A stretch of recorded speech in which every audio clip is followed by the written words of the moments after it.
របៀបកាត់វីដេអូគុំវីដេអូចូលគ្នាហើយនឹងបញ្ចូលសលេងរបស់យើងតោះកុំឲ្យខាត់ពេកចូលមើលទាំងអស់គ្នាអញ្ចឹងជាដំបូងបងប្អូនត្រូវតែ download កម្មវិធីនឹងមកសិនហើយរបៀប download បងប្អូនត្រូវតែចូលទៅក្នុងកម្មវិធី download បើសិនជាអ្នកប្រើ iPhone ត្រូវចូលទៅក្នុងកម្មវិធីមួយនេះគឺ App Store បងប្អូនអាចចំណាំរូបបានហើយអ្នកដែលប្រើខុសពី iPhone ត្រូវចូលក្នុងកម្មវិធីមួយនេះគឺកម្មវិធី Play Store ទូរស័ព្ទអីក៏ដោយក៏មានដែរក្រៅពី iPhone គឺមានទាំងអស់អញ្ចឹងយើងចូលទៅក្នុងកម្មវិធី download នឹងមកបន្ទាប់មកយើងចូលទៅកន្លែង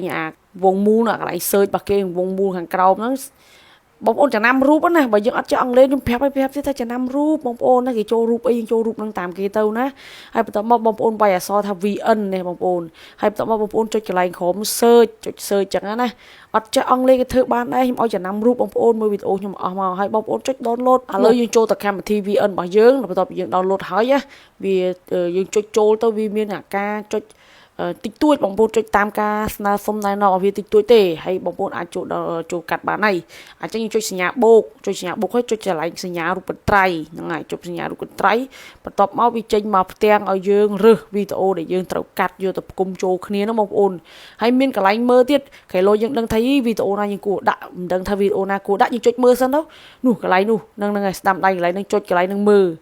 ចុចមើលមកនេះមើលវីដេអូណាតំណងដែលគួរដាក់ចាំយើងដាក់បើថាមិនដាក់ទេអូសវាចេញវិញសិនទៅអូសវាចេញវិញនោះនៅលើហ្នឹងអូសវាចេញមកចុចចេញមកវាចេញមកសារដើមវិញឃើញទេបងប្អូនអាចចុចមើលម្ដងមួយហើយបងប្អូនថាខ្ជិលមើលម្ដងមួយយូរអូសបានបងប្អូនបាច់ចុចចេញចឹងក៏បានដែរបងប្អូនគ្រាន់តែអូសវីដេអូទៅអង្គិលវាអូសទៅឆ្វេងអូសទៅស្ដាំទៅបានមកស្រឡាញ់ឃើញទេហ្នឹងហើយបងប្អូនពេញចិត្តថាវីដេអូហ្នឹងយកចុចអក្សរ add ខាងក្រោមវិញក៏បានដែរហើយបើអត់ទេចុចមក select មកចុចឲ្យកន្លែងវងមូលទូចហ្នឹងចុច select យកមកទាំងអស់ក៏បានដែរ select ផ្លាច់មកខ្ញុំជឿជាក់ថាបងប្អូនចេះ select ទេហ្នឹងហើយយើងចេះទុកដាក់លុយកាក់មកគោកឯងគ្រាន់ប៉ុណ្្នឹងមិនដែលថាមិនចេះទេដាក់ចិត្តថារៀនទៅវាចេះហើយបងប្អូនមកយើងចូលទៅតម្រឹមវីដេអូយើងនេះបងប្អូនឃើញហើយវីដេអូក្បាលដំបូងថតដូចរៀងអត់តំណងឯងខ្ញុំចង់លុបវាមកកណាត់ដំបូងចេញយើងចុចឡើងរូបកន្ត្រៃមកនឹងប៉ះលើវីដេអូមួយហើយចុចឡើងរូបកន្ត្រៃ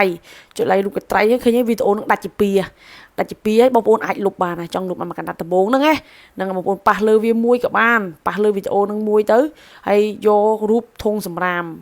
លើក៏បានធុងសម្រាមក្រោមនេះក៏បានដូចគ្នាលុបបានណាលុបភ្លឹបអញ្ចឹងយើងបានវីដេអូរបស់យើងឃើញទេបាត់តែមួយកណាត់មុនហើយចេញមកវារៀងតំណងតិចចឹងបងប្អូនចង់ចុចស្គប់វីដេអូយើងចុចអាកណ្ដាលឲ្យដំណើរការវិញក៏យើងចុចអាកណ្ដាលដែរស្គប់ក៏អាហ្នឹងបើកដំណើរការក៏ហ្នឹងហើយបងប្អូនអាចតម្រឹមកតុយវីដេអូខាងហ្នឹងមើលទៅដូចថារៀងតំណងអាក្បាលចូលរៀងមិនសូវតំណងបងប្អូនអាចសរឹមកតុយវាមកប៉ះលើវីដេអូហ្នឹងមួយទៅចង់សរឹមខាងឆ្វេងក៏បាននេះព្រមខាងឆ្វេងក៏បានព្រមខាងស្ដាំក៏បានស៊ីសងលើបងប្អូនពេញចិត្តយល់អាហ្នឹងមួយណាយើងចូលទៅមួយតង់ទៀតយើងចូលទៅបិទសលេងដើមរបស់យើងសិនដើម្បីបិទសំឡេងហ្នឹងបងប្អូនចុចអារូបហ្នឹងឲ្យខ្វែងអញ្ចឹងទៅសលេងរបស់វីដេអូយើងគឺស្ងាត់ទាំងអស់បងប្អូនហើយយើងចាំយើងបញ្ចូលសំឡេងតាមក្រោយរបៀបថតសំឡេងយើងចុចយកអារូបលើហ្នឹងអារូបដូចចម្រៀងហ្នឹងចុចខាងលើហ្នឹងមកហើយវាមាន3ផ្ទាំងឲ្យយើងរើសមានចម្រៀងមាន sound effect ហើយនឹងកន្លែងថត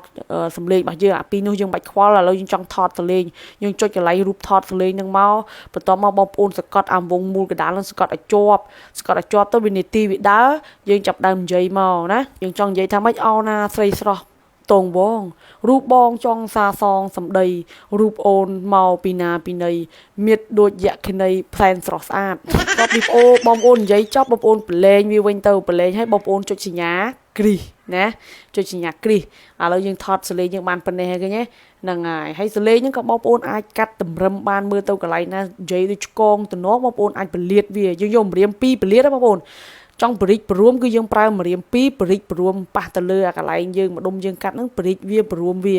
ហើយបងប្អូនចង់កាត់សលេងហ្នឹងបងប្អូនគ្រាន់ប៉ះលើសលេងហ្នឹងហើយចុចរូបកន្ត្រៃមកសលេងយើងដាច់ជាពីរបងប្អូនចង់លុបសលេងខាងណាក៏បានដែរណាចង់លុបឆ្វេងស្ដាំក៏បានកាត់តម្រឹមបែបម៉េចមកស្រឡាញ់ឥឡូវយើងយល់មួយទៀតណាយល់ពីរបៀបបញ្ចូលសលេងមួយទៀតហើយនឹងរបៀបយើងកាត់សំឡេងកាត់អីហ្នឹងចង់លុបសំឡេងអីចឹងយើងចេះមួយទៀតហើយណាឥឡូវយើងលុបសលេងហ្នឹងចោលចោលទៀតថាបងប្អូនច្រឡំដៃលុបឃើញទេលុបបាត់អញ្ចឹងបងប្អូនចង់យកមកវិញធ្វើម៉េចនេះចុចអាសញ្ញាព្រួយងាកទៅឆ្វេងដៃហ្នឹងមកនេះវាមកវិញឃើញទេចង់ច្រឡំដៃលុបអីបងប្អូនចុចអាសញ្ញាព្រួយឆ្វេងស្ដាំហ្នឹងមកវាមកវិញហើយរបស់ណាដែលយើងច្រឡំដៃលុបនេះបងប្អូនចង់កាត់កតុយវីដេអូហ្នឹងចោលត្រឹមហ្នឹងឃើញទេអោយអាវីដេអូហ្នឹងត្រឹមតែសលេងហ្នឹងឯងអានោះសល់លើអញ្ចឹងបងប្អូនប៉ះលើវីដេអូហ្នឹងមួយ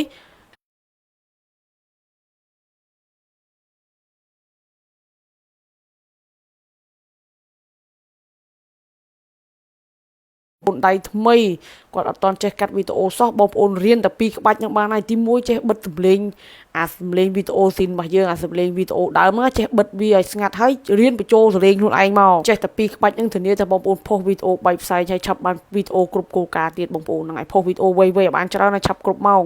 ហើយបន្ទាប់មកយើងចូលដល់របៀបសេវម្ដងបងប្អូនចេះពីរបៀបកាត់ហើយស្រាប់អត់ចុចចេះសេវចប់ប្រោយអំបិលឥឡូវយើងចូលទៅដល់ការសេវណាបើសិនបើជាបងប្អូនរវល់ការងារទេកាត់បានបញ្ចូលសំឡេងបានតែពាក់កណ្ដាលទេ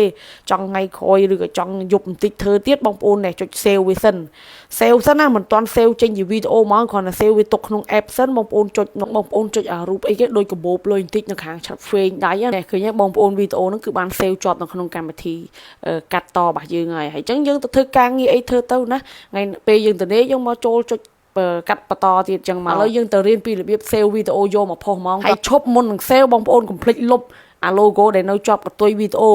ព្រោះកម្មវិធីនឹងលួចបង្កប់ logo នៅកតុយវាមានវីដេអូនេះឃើញទេវាមានវីដេអូ logo នឹងមិនតិចនៅកតុយបងប្អូនខ្លះភ្លេចចាប់អារម្មណ៍គឺ save ទៅចុចជាប់នៅក្នុងនឹងបដ ாய் អញ្ចឹងលុបបានណា logo នឹងបងប្អូនអាច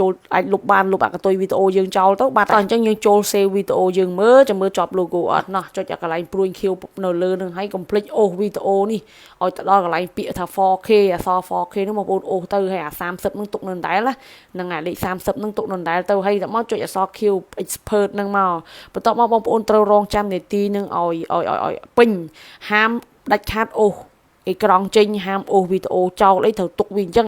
ទុកវាឲ្យភ្លឺអញ្ចឹងរហូតហាមចុចបិទអេក្រង់ណារហូតដល់វាដើរនាទីពេញហើយឥឡូវយើងចូលទៅមើលក្នុងទូរស័ព្ទរបស់យើងតើវា save ជាប់អត់ហើយចាំមើលមាន logo អត់ហើយមានជាប់ logo ទេបងប្អូនយើងចុចពាក្យដានអញ្ចឹងខ្ញុំអូសកម្មវិធីនឹងចោលសិនហើយខ្ញុំចូលទៅកន្លែងរូបថតរបស់ខ្ញុំបន្ទាប់មកខ្ញុំចូលមើលវីដេអូខ្ញុំមិញមើលតើវា save បាននៅនេះបានហើយ 100% អាចយកទៅផុសបាន TikTok ក៏បានផុសនៅក្នុងស្អីក៏បានដែរ Facebook អីក៏បានដែរហ្នឹងហើយឃើញទេអត់មានជាប់ logo អត់មានជាប់អីទេមកស្អាតធានា